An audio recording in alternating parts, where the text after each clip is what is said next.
ശ്രീ ജയചന്ദ്രൻ, ഇതാ ഇനിയിപ്പോൾ ശ്രീ ഫറൂഖ് കൂടിയുണ്ട്. അദ്ദേഹത്തിന്റെ പാർട്ടിയുടെ സ്ഥാനാർത്ഥി അല്പസമയം മുമ്പ് പ്രഖ്യാപിച്ചിട്ടേ ഉള്ളൂ.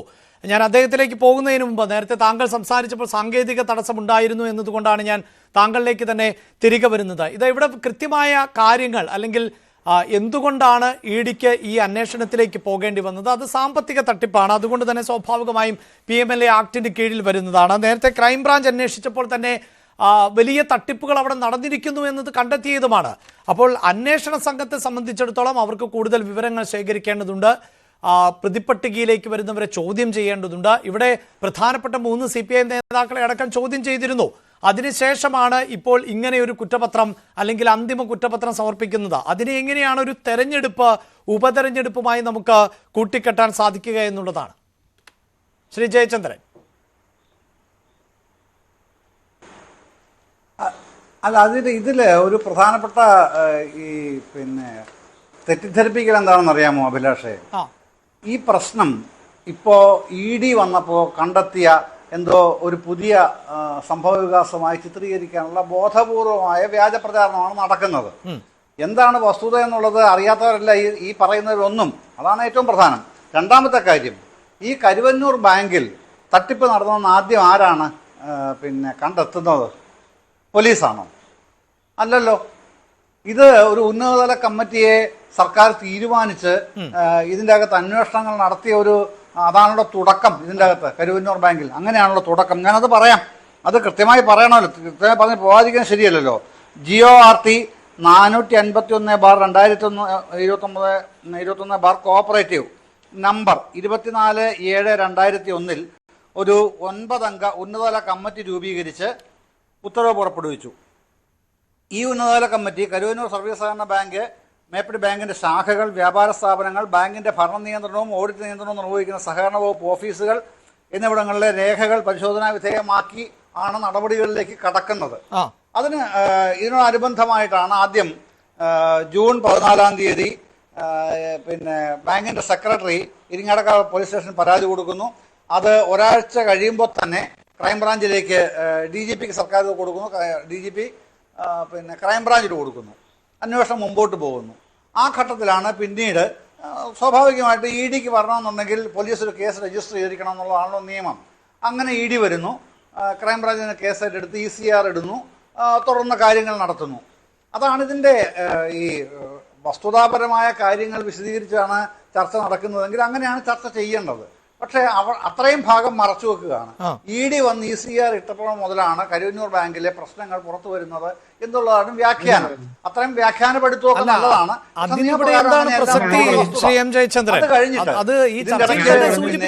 BJPയുടെ പ്രതിനിധിയാണല്ലോ പറഞ്ഞത്. ക്രൈംബ്രാഞ്ച് അടക്കം അന്വേഷിച്ചതല്ലേ, ED അല്ലല്ലോ ഇത്തരത്തിലൊരു കണ്ടെത്തലിലേക്ക് പോയത് എന്നല്ലേ അദ്ദേഹം പറയുന്നത്? അല്ല, അങ്ങനെ അല്ലെന്നാ ഞാൻ പറഞ്ഞത്. ED അല്ലെന്നാ പറഞ്ഞത്. ഇത് വകുപ്പ് തല അന്വേഷണം, പിന്നെ പോലീസ് കേസ്, പിന്നെ ക്രൈംബ്രാഞ്ച്, അങ്ങനെയാണ് ക്രോണോളജി വരുന്നത് തന്നെ അങ്ങനെയാണ്. ആ തീയതി അടക്കവും മറ്റു വിശദമായ കാര്യങ്ങളെല്ലാം എൻ്റെ കയ്യിലുണ്ടെന്നേ. അതല്ലാതെ ഒരു സുപ്രഭാതത്തിൽ ED ഇങ്ങോട്ട് വന്ന് കേസങ്ങ് ഏറ്റെടുത്ത് അതങ്ങ് ഗംഭീരമാക്കി ഈ നിലയിലേക്ക് എത്തിക്കുന്നതല്ല കാണുന്നത്. അല്ല ശ്രീ ജയചന്ദ്രൻ, ഇവിടെ സംശയം ഇതാണ്. ED അന്വേഷിക്കുമ്പോൾ, അതായത് ക്രൈംബ്രാഞ്ച് അന്വേഷിക്കുമ്പോൾ അഴിമതിയുണ്ട് എന്ന് കണ്ടെത്തി. താങ്കൾ ഈ സൂചിപ്പിച്ചതുപോലെ ശ്രീ ജയചന്ദ്രൻ, ഞാൻ ഇടപെട്ട് ചോദിക്കുന്നത്, താങ്കൾ പറഞ്ഞതുപോലെ ഒരു സമിതി അന്വേഷിക്കുന്നു, അവിടെ പിഴവ് കണ്ടെത്തുന്നു. ക്രൈംബ്രാഞ്ച് അന്വേഷിക്കുന്നു, പിഴവ് കണ്ടെത്തുന്നു. ED അന്വേഷിക്കുന്നു, പിഴവ് കണ്ടെത്തുന്നു.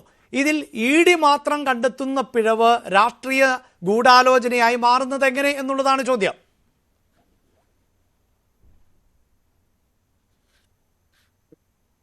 അത് രാഷ്ട്രീയ ഗൂഢാലോചനയായി മാറുന്നത് എങ്ങനെയെന്നുള്ളത് കേരളം കണ്ടുകൊണ്ടിരിക്കുന്ന വസ്തുതയാണല്ലോ.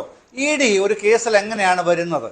EDക്ക് വരാൻ ഏറ്റവും പ്രാഥമികമായ കാര്യം എന്ന് പറഞ്ഞാൽ ആ ഇടപാടിൽ അല്ലെങ്കിൽ ആ സംഭവത്തിൽ കള്ളപ്പണം വെളുപ്പിക്കൽ നടന്നിട്ടുണ്ട് എന്നുള്ള പ്രാഥമികമായ ഒരു നിഗമനത്തെ തുടർന്നാണല്ലോ എൻഫോഴ്സ്മെന്റ് ഡയറക്ടറേറ്റ് ഏത് കേസിലും ഇൻവോൾവ് ചെയ്യാറുള്ളത്. ഇവിടെയും അത് തന്നെയായിരുന്നു അവരുടെ പ്രബലമായ നിഗമനം. ആ രൂപത്തിലായിരുന്നു. ആ രൂപത്തിലുള്ള നിഗമനത്തിന്റെ അടിസ്ഥാനത്തിലാണ് ക്രൈംബ്രാഞ്ചിൽ നിന്ന് അവർ കേസ് ഏറ്റെടുക്കുന്നത്. 171 കൺസേൺഡ് ഫയലുകൾ മൊത്തം അവർ ഏറ്റെടുക്കുകയാണല്ലോ ചെയ്തത്. എന്നിട്ട് ECIR ഇടുന്നു, കാര്യങ്ങൾ മുമ്പോട്ട് നീക്കുന്നു. ഇതാണ് ചെയ്തത്.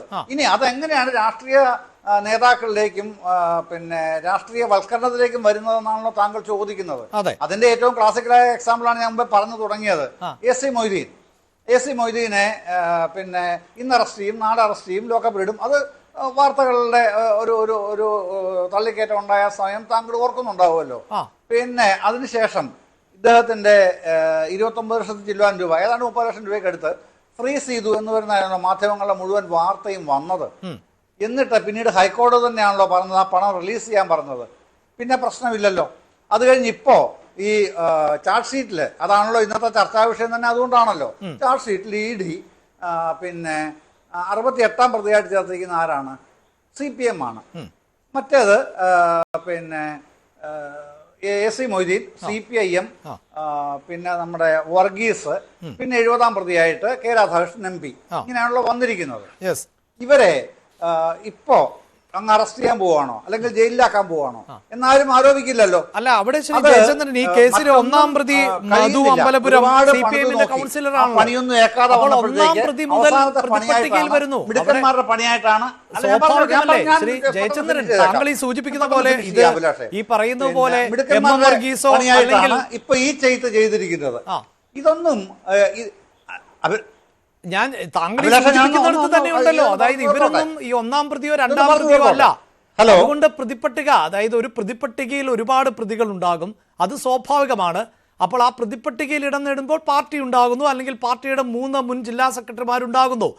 അവർ ഒന്നാം പ്രതിയോ രണ്ടാം പ്രതിയാണോ എന്നില്ല. പക്ഷേ ഈ കേസുമായി ബന്ധപ്പെട്ട് നിൽക്കുന്നവരെ അവർ ഉന്നതരായ രാഷ്ട്രീയ നേതാക്കളാണ്. പിന്നെ അവർ പ്രതിപട്ടികയിൽ തന്നെ 1ഓ 2ഓ സ്ഥാനത്തൊന്നും ഉള്ളവരല്ല എന്ന് കരുതി അവരെ ഒഴിവാക്കാൻ പറ്റുമോ ശ്രീ ജയചന്ദ്രൻ?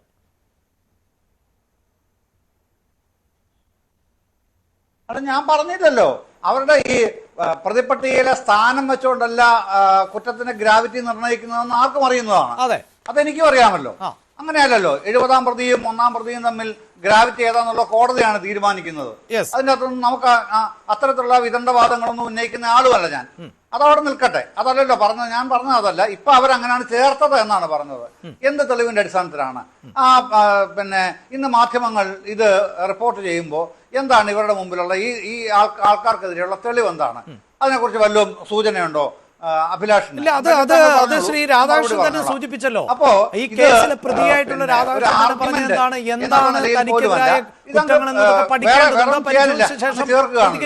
കഴിഞ്ഞാൽ ഇതിനെതിരെ പിന്നെ ജാമ്യം കിട്ടാത്ത കേസൊന്നും അല്ലല്ലോ ഇത്. ഹൈക്കോടതി പോയാൽ ക്വാഷ് ചെയ്ത് വരെ പോകുന്ന കേസേ ഉള്ളന്നേ ഇത്. അത്തരത്തിലുള്ള പ്രാധാന്യമേ ഇവരെ ഈ പ്രതികളാക്കി എന്നുള്ളതിന് കാണേണ്ടുള്ളൂ നിയമപ്രകാരം.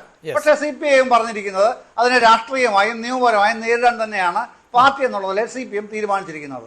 അത് സംസ്ഥാന സെക്രട്ടറിയായിട്ട് അറിയിച്ചിട്ടുണ്ട്. അത് രാഷ്ട്രീയമായിട്ട് അവർ നേരിടട്ടെ. പക്ഷെ നിയമപ്രകാരം ഇത്രയേ ഉള്ളൂ ഇതിന്റെ ഗ്രാവിറ്റി എന്നുള്ളതാണ് എന്റെ ബോധ്യം. അതാണ് ഞാൻ പറഞ്ഞത്. ഞാൻ താങ്കളിലേക്ക് വരാം. ശ്രീ ഫറൂഖ്, ഇതാ നിലമ്പൂർ ഉപതെരഞ്ഞെടുപ്പിന് കളമൊരുങ്ങിക്കഴിഞ്ഞു. സ്ഥാനാർത്ഥി പ്രഖ്യാപനം തന്നെ വന്നു കഴിഞ്ഞിരിക്കുന്നു. അവിടെ കോൺഗ്രസ് ഇന്ന് സ്ഥാനാർത്ഥിയെ പ്രഖ്യാപിക്കുന്നു. ആര്യാടൻ ഷൗക്കത്ത് കളത്തിൽ സജീവമാവുകയാണ്. തീർച്ചയായും ഒരു തെരഞ്ഞെടുപ്പ് കാലഘട്ടമാണ്. അതുകൊണ്ട് തന്നെ അതിനിടയിൽ ഉണ്ടാകുന്ന വാർത്തകൾക്കെല്ലാം വലിയ പ്രസക്തി ഉണ്ടാകും. ഇവിടെ കരുവന്നൂർ കേസുമായി ബന്ധപ്പെട്ട വിഷയം നമ്മൾ ദിവസങ്ങളായി ചർച്ച ചെയ്യുന്നു, അല്ലെങ്കിൽ വർഷങ്ങളായി തന്നെ ചർച്ച ചെയ്യുന്നു. ഈ പറഞ്ഞ പേരുകൾ, അത് AC മൊയ്തീൻ്റെതാകട്ടെ, M വർഗീസിൻ്റെതാകട്ടെ, K രാധാകൃഷ്ണൻ്റെതാകട്ടെ, ആ പേരുകളൊക്കെ നേരത്തെയും കേട്ടിട്ടുള്ളതാണ്. അവരെ ചോദ്യം ചെയ്തിട്ടുള്ളതാണ്. ഏറ്റവും ഒടുവിൽ 27 പ്രതികൾ കൂടി പുതുതായി ഉൾപ്പെടുന്നു. അങ്ങനെ 83 പ്രതികൾ ഉണ്ടാകുന്ന കുറ്റപത്രം, അന്തിമ കുറ്റപത്രം ED സമർപ്പിക്കുന്നു. ഈ സമയം എന്നത് വളരെ കൃത്യമായി തെരഞ്ഞെടുക്കപ്പെട്ട ഒരു സമയമാണ്. അത് കൃത്യമായ ഒരു രാഷ്ട്രീയ ഗൂഢാലോചനയുടെ ഭാഗമാണ്. തെരഞ്ഞെടുപ്പ് മുന്നിൽ കണ്ടുള്ളതാണ് എന്നുള്ളതാണ് CPMന്റെ ഇപ്പോഴത്തെ നിലപാടും പ്രതികരണവും.